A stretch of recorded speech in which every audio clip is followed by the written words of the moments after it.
네, 금요일 아침 오프닝 벨과 함께하고 계십니다. 이어서 김기성 앵커가 꼽은 이슈 1 함께 해볼 텐데요. 어떤 이슈들이 또 나와 있는지 함께 말씀 나눠보도록 하겠습니다. 첫 번째 이슈는요. 미국이 중국산 통신 장비에 대해서 승인을 금지할지 모른다. 이런 내용이 나와 있네요. 네, 앞에서 글로벌 인사이드에서 이 말씀 잠깐 하셨죠. 네. 그러니까 내용이 뭔가 하면은 미국의 연방통신위원회가 국가 안보에 위협이 되는 중국산 통신 장비의 승인을 금지하는 방안을 표결을 했습니다. 그래가지고 4대0 만장일치로 통과를 시켰습니다. 방안을 통과시킨 거기 때문에 최종 결정이 난 건 아닙니다. 앞으로 일정 기간 동안 어떤 검토를 거쳐가지고 마지막에 최종 투표를 하도록 이렇게 돼 있습니다.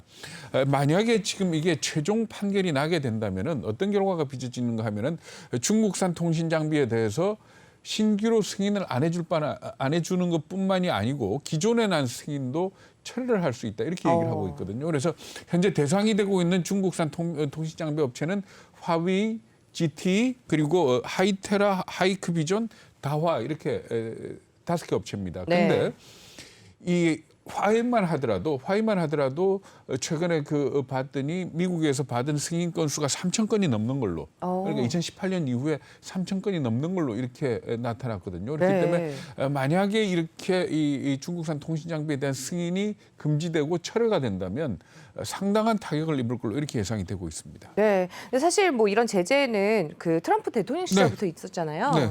그렇죠. 그러니까 트럼프 대통령 때는 어떻게 제재를 했었는가 하면은 화웨이 장비를 국가기관에서 쓰면 안 되고 민간 업체들 같은 경우에도 연방 정부의 예산을 집행하는 데는 화웨이나 GT 장비가 안 된다 이렇게 얘기를 했었던 거거든요. 근데 이거는 뭔가 하면은 아예 이 승인 자체를 갖다가 안 내주는 겁니다. 그러니까 트럼프 대통령 당시에는 민간 기업의 돈으로 화웨이 장비를 사거나 GT 장비를 사는 거는 문제가 없었거든요. 근데 만약에 승인이 취소가 돼버리거나 승인이 금지가 되면 중국산 장비를 쓸 수가 없는 겁니다. 우리가 스마트폰을 쓴다 하더라도 이 스마트폰이 우리 통신위원회에서 승인을 받아야 되는 거거든요. 아예 승인이 안 되면 사용조차 할 수 없다. 이렇게 보시면 되는 거기 때문에 트럼프 대통령 시절의 제재보다도 만약에 이게 최종 결정이 나게 된다면 한 걸음 더 훨씬 앞서가는 제재다. 이렇게 볼 수가 있는 겁니다. 네. 이어서 또 두 번째 이슈도 좀 살펴보도록 하겠습니다. 얼마 전에 소식을 좀 전해드린 바 있습니다. 엘살바도르, 비트코인을 법정화폐로 사용하겠다 이런 소식을 전해드린 적이 있었는데 이번에 이게 또 좀 제동이 걸렸다네요. 네, 그렇습니다. 그러니까 엘살바도르가 지난 9일 날 의회를 통과시켰죠. 비트코인을 법정화폐로 쓰겠다 이렇게 통과를 시키고 난 뒤에 세계은행에다 도움을 요청을 했다 그럽니다. 그러니까 기술적 지원 요청을 했는데 그 내용이 뭔가 하면은 비트코인을 갖다가 자기네 나라의 법정 통화로 사용할 수 있도록 기술적으로 좀 지원을 해달라 이렇게 얘기를 했는데 세계은행에서 거부를 한 겁니다. 왜 그런가 하면은 비트코인 자체가 변동성이 너무 크기 때문에 법정화폐로 채택하는 데 적합하지 않다. 그런 이유로 세계은행이 거부를 했고 IMF 역시 제동을 걸었습니다. IMF 같은 경우에는 정례 브리핑에서 이 사실을 얘기를 했는데 비트코인을 법정화폐로 채택을 하게 되면 거시경제에 문제가 생길 수 있고 금융이나 법적인 분야에서도 많은 문제를 안고 있다. 그래서 IMF는 이 엘살바도르 당국하고 협의를 계속할 거다. 이런 얘기를 한 겁니다. 네.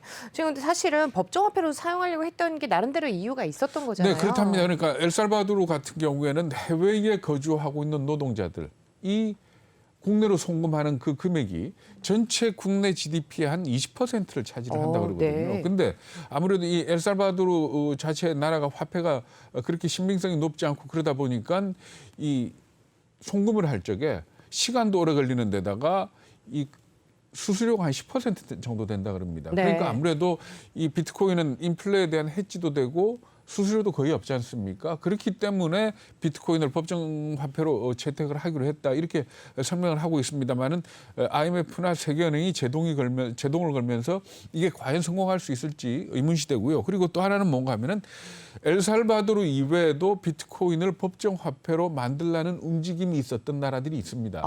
탄자니아가 그랬고요. 탄자니아 같은 경우에는 정부가 자국 중앙은행에다가 비트코인을 법정화폐로 사용하는 게 어떻겠느냐라고 검토를 요청을 했고 그리고 나이지리아에서도 비트코인 같은 경우에 비트코인을 갖다가 법정화폐로 쓰자라는 그런 요구가 굉장히 거세다 그러거든요. 근데 이번에 세계은행이나 IMF가 이 제동을 걸음에 따라서 비트코인이 여러 나라에서 법정 화폐가 되는 거는 좀 어렵지 않겠느냐 아하. 하는 그런 분석들이 나오고 있습니다. 네, 뭐 짚어주신 것처럼 아무래도 변동성이 좀 높다 보니까 좀 그렇지 않을까라는 생각이 좀 들긴 하는데요. 어쨌든 엘살바도르가 또 비트코인 법정화폐로 채택을 하는 데 있어서 좀 제동이 걸렸다는 소식을 확인해 해봤습니다. 이어서 세 번째 이슈도 좀 함께 볼 텐데요. 세 번째 이슈 바로 애플입니다. 애플이 이제는 의료 부문에도 진출을 한다고요. 네, 오늘 아침에 그 우리 이수민 캐스터가 이 부분을 잠깐 설명을 해줬죠. 그러니까 네. 그 내용이 뭔가 하면은 애플이 애플워치를 통해서 건강 정보들이 많이 수집이 되지 않습니까? 그렇죠. 뭐 과거에는 심박수 이 정도만 네. 측정이 됐지만은 이제 조금 더 발달하면은 굳이 침을 찌르지 않아도 피를 빼지 않더라도 뭐 혈당을 측정을 한다든지 여러 가지 정보를 취득할 수가 있기 때문에 이렇게 애플워치를 통해서 취득한 정보를 가지고 애플 기기를 사용하는 사람들의 1차 의료 서비스를 제공을 하겠다 이렇게 얘기를 하고 있는 겁니다. 그러니까 1차 의료 서비스라는 게 뭔가 하면 미국 같은 경우에는 상급 의료기관으로 가려 그러면은 네. 일단 1차 의료 서비스를 받아야 되거든요. 그러니까 동네 병원이나 이런 데서 받아야 되기 때문에 이걸 갖다가 애플이 담당하겠다. 그래가지고 이 월스트리트 저널이 보도하고 있는 걸 보면은 내부 문건하고 관계자들을 갖다가 인터뷰를 해서 기사를 썼는데 애플이 그걸 위해 가지고 의사들을 갖다가 채용을 하고 병원으로 쓸 건물을 구입을 하고 있다. 이렇게 보도를 하고 있는 겁니다. 네. 지금 보면은 의료 부문에 진출하려고 오랫동안 공을 들여왔다면서요. 그러니까 애플워치를 내놓고 네. 바로 그 다음에부터 이 사업을 추진을 해왔다 그럽니다. 그게 2015년이라 그러는데 네. 이 애플워치를 활용을 해서 헬스케어 분야로 진출을 해야 되겠다라는 그 방안을 모색을 했고 그래가지고 출범한 프로젝트가 2017년에 시작한 캐스퍼 프로젝트라는 네. 그런 내용입니다. 그래서 이 처음부터 캐스퍼 프로젝트에 의해 가지고 애플워치로 수집되는 애플 기기 사용자들의 건강 정보를 바탕으로 애플 닥터가 진료를 하고 지속적으로 모니터링을 하는 그런 서비스를 제공을 하겠다. 일종의 이것도 구독 경제가 되겠죠. 그렇죠. 그러니까 저도 모르는 사이에 내 심박수나 혈당이나 이런 것들이 의사한테 전해져 가지고 의사가 보고 조금 이상이 있다 그러면은 저한테 연락을 준다든지 네. 하는 이런 거 아니겠습니까? 그래서 이런 부분에서 지금 가시화되는 그런 단계로 봐야 될 것 같고요. 사실 이 부분에 대해서 팀 쿡 CEO 같은 경우에도 굉장히 이 어떤 말하자면 목표를 갖다가 얘기를 했었다 그럽니다. 2019년에 뭐라고 얘기를 했는가 하면 애플 같은 기업이 인류에 기여할 수 있는 부분은 바로 이 부분이다라고 얘기를 했다 그러거든요. 그렇기 때문에 아마 굉장히 좀 적극적으로 밀고 나가지 않겠느냐 이렇게 예상이 되고요.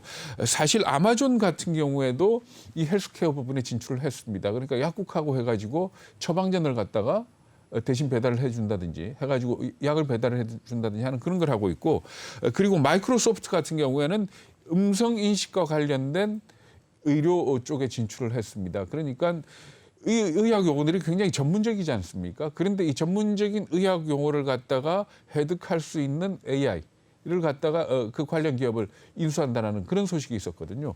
그러니까 아마도 이 IT 관련 기업들이 결국 최종 목표 내지는 큰 목표 중에 하나가 헬스케어로 잡고 있다 이렇게 보시면 되는데 이 기사를 보면서 제일 걱정되는 게 우리나라입니다. 사실 우리나라 같은 경우에는 원격 진료조차도 지금 제대로 안 되고 있지 않습니까? 네. 사실 의사들의 능력으로 본다면 우리나라 의사들이 어느 나라 의사들보다도 뛰어나죠. 뛰어나다 네. 뭐 이렇게 해도 틀리지 않을 겁니다. 그럼요. 왜냐하면은 고등학교 때 공부 제일 잘하는 친구들이 의대 가잖아요. 그럼요. 네. 그런 입장에서 볼 적에 어떤 IT하고 우리 의료기술하고가 합쳐지게 된다면은 참 굉장히 경쟁력 있는 산업 분야를 만들어낼 수 있을 것 같은데 우선 눈앞에 보이는 밥그릇 때문에 그걸 막고 있는 거 아닌지 참 걱정입니다.